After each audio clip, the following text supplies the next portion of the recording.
Concours Déclic, la clé de votre réussite, vous présente les corrigés du bac.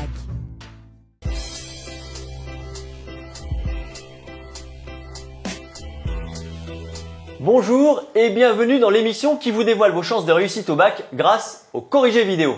Aujourd'hui, épreuve de français, le commentaire composé pour les séries L, un texte de Lamartine. Cher professeur, bonjour. Bonjour.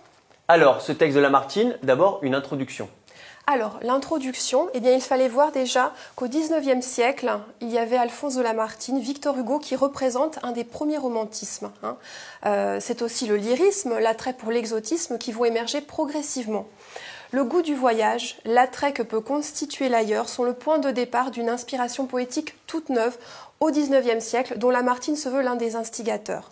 Le poème Les Voiles, publié en 1873 dans Œuvres posthumes, est un des exemples de ce renouveau, de ces aspirations nouvelles. Nous nous demanderons comment, dans ce poème, l'auteur parvient, à partir de l'évocation de l'univers maritime, au départ source d'enthousiasme, à suggérer en contrepoint l'apparition d'un déchirant drame personnel. Alors ça, c'est l'intro, Voilà. La première partie. La première partie, c'est celle que je vous propose et qui essaie d'envisager comment la jeunesse du poète et son insouciance prennent corps au sein de l'évocation de l'univers maritime. Donc il y a tout d'abord au premier vers la prégnance d'un imparfait, qui est le temps dominant au départ du poème. Le texte s'ouvre ainsi à partir de l'évocation d'un passé ancien. Et le premier vers donne tout de suite le ton du voyage qui s'annonce. C'est la plongée dans le passé qui va être prétexte à s'immerger dans une traversée du temps mais aussi de l'espace. L'ouverture des ailes de l'auteur, quand j'étais jeune et fière que j'ouvrais mes ailes, crée un effet d'agrandissement du champ sur lequel le poète va rebondir. L'espace suggéré va permettre l'insertion du champ lexical de la mer pour suggérer un horizon démesuré. Mais ce qu'on remarque aussi d'emblée dans ces premiers quatrains, dans les deux premiers quatrains, c'est qu'il y a un rythme très fort qui va parcourir ces vers, avec des effets de reprise, de balancement. Le poète réussit à recréer un effet comme de chaloupe, de navire qui tangue. Et le deuxième quatrain, parsemé des faits, des splendeurs entrevues. Il y a une longue phrase ainsi qui va déboucher sur les termes « la gloire et l'amour » qui sont mis en valeur. Mais tout de suite, ce dont on s'aperçoit rapidement, c'est qu'il y a des termes qui sont connotés différemment, tels que vague, se noie au vers 5, surgir au vers 6. Ils vont faire poindre la violence et surtout la perte de contrôle de l'auteur sur ce qu'il voit apparaître. Et ça, ce sera la deuxième partie? Voilà, exactement. Alors, donc, la deuxième partie, c'est un retournement amer de la situation. Il y a une perte de l'insouciance au sein d'un paysage morcelé. Le retournement, la puissance du rythme elle débouche sur une violence, sur la violence d'un drame qui n'est pas donné d'emblée, mais qui est suggéré.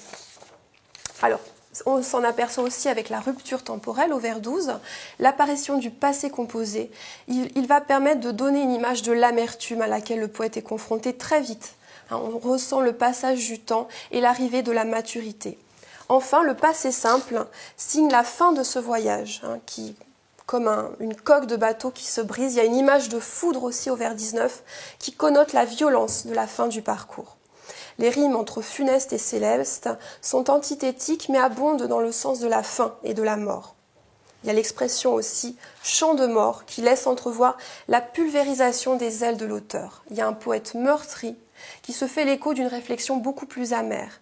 Il se décrit par l'adjectif brisé. Les adjectifs jeune et fier de l'incipit ont ainsi disparu au profit d'adjectifs comme funeste qui connotent la mort et sont péjoratifs. Ce retournement puissant est permis par le ressac violent de la mer dont Marbeuf parlait aussi à l'image de la création dans son poème du rythme. Et la mer et l'amour ont la mer pour partage. Et ça vous a conduit à faire une conclusion, j'imagine? Exactement. On rebondit à travers l'intextualité ici qui s'amorce. Je pense que Lamartine connaissait Marbeuf. Et aussi, Baudelaire s'inspire de Lamartine, puisqu'il y a une évocation très forte des ailes dans le poème de l'Albatros. On a été sensible à cette chute dans l'Albatros, avec l'évocation des ailes prégnante chez le poète, des ailes de géant qui l'empêchent de marcher. C'est cette très belle chute de l'Albatros qui nous permet de conclure sur Lamartine et d'ouvrir le champ. Cher professeur, merci beaucoup. D'autres corrections écrites sur mcetv.fr. Merci, au revoir.